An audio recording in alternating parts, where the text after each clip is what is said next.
विपक्ष को तो समझ लेना चाहिए, उनको तो राम की शरण में आना ही पड़ेगा, चाहे आज नहीं आए कल आना पड़ेगा।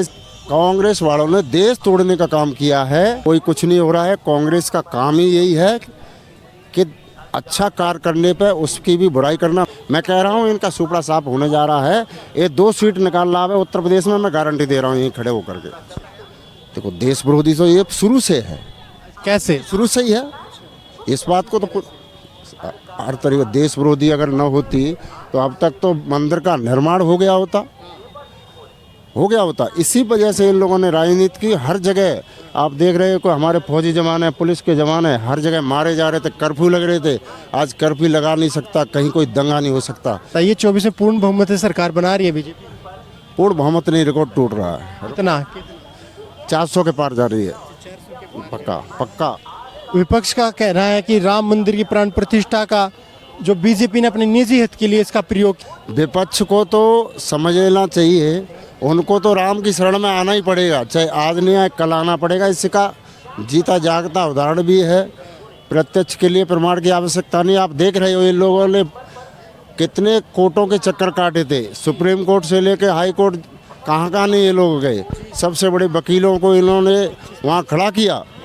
आज वही व्यक्ति निमंत्रण के लिए आपस में झगड़ा करने का काम करे कि हमको नामंत्रित नहीं किया। जिनको निमंत्रण मिला विपक्ष की तरफ से एक भी नेता वहां पर नहीं पहुंचा। विपक्ष यही तो इनकी दोहरी नीति है। इसी का परिणाम है कि इन लोगों की जमीन खिसक गई है और अब की बार पूरे बहुमत से सरकार आ रही है। इनको पता है कि बिना राम राज्य के कुछ होने वाला नहीं है देश के अंदर।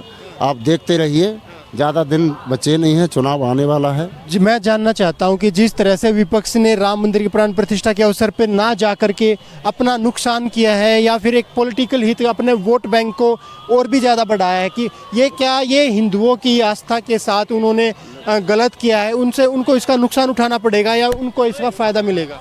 नुकसान नहीं, इन लोगों को पता है, पूरे देश को पता है कि अब इनकी बातों में जनता आने वाली नहीं है। पूरे देश की अच्छी प्रकार से अगर ये छोटी बात कर रहे हैं, मैं बता रहा हूँ ओपोजिशन की बात हो रही है, अगर ये जनता को बहकाने का भी कार्य करेंगे तो इन पर भरोसा उठ चुका है। क्योंकि अभी ये मानता हूँ, अभी ये हिंदूवादी बात करेंगे, देश की बात करेंगे, विकास की बात करेंगे, लेकिन विश्वास कहीं इनके ऊपर कोई जनता कर नहीं रही है। सिर्फ विश्वास है तो माननीय प्रधानमंत्री नरेंद्र मोदी जी पर विश्वास है और कोई दूसरा नेता नहीं। राहुल गांधी भारत जोड़ो न्याय यात्रा कर रहे। राहुल गांधी और कांग्रेस का है यह कहना है कि जब से बीजेपी सरकार सत्ता में आई है उन्होंने देश में अराजकता का माहौल बनाया है। उन्होंने पहले देश तोड़ने का काम किया। पहली बात तो किसने देश? कांग्रेस वालों ने देश तोड़ने का काम किया है। और 2014 के उपरांत जब सरकार बनी है भारतीय जनता पार्टी की, जब से पूरा देश आज फिर पुनः खड़ा हुआ है।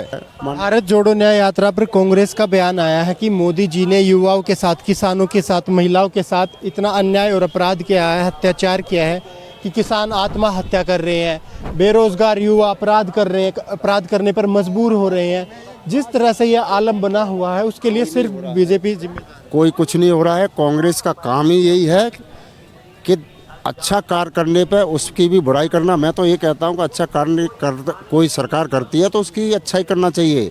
भारतीय जनता पार्टी माननीय प्रधानमंत्री मोदी जी बोलते हैं कि कोई अच्छा कार्य विपक्ष का, अपोजिशन का कोई लीडर करता है तो उसका हमें संपूर्ण रूप से समर्थन करना चाहिए। इन लोगों को हर चीज़ में बुराई करने का काम है, इन पर कोई मुद्दा बचा नहीं है।